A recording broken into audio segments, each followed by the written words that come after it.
احنا عايزين نقول لصحبات المواقع على السوشيال ميديا، السياسة اللي انتوا واخدينها دي في جمع المال دي هتخسركوا اكتر ما كنتوا بتكسبوا. يعني انتوا كنتوا شغالين وبتكسبوا زي الفل، انما دلوقتي لما بتحجموا الناس ما عندهاش صبر تقعد تستنى.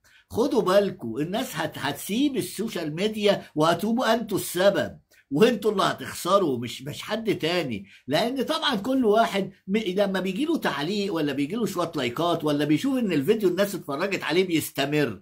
انما لما بيلاقي الحكايه واقفه كده وعند محلك سر زي ما انتوا عاملينها بالظبط كده، محدش هيشتغل. محدش يعني هيقاوح بقى ويقول لا انا هصبر شويه كمان. كان الاول بيصبر، الوقت انتوا كده قفلتوها ميه ونور، قفلتوها ضمنه. خدوا بالكوا عشان احنا بننصحكوا مش اكتر من كده.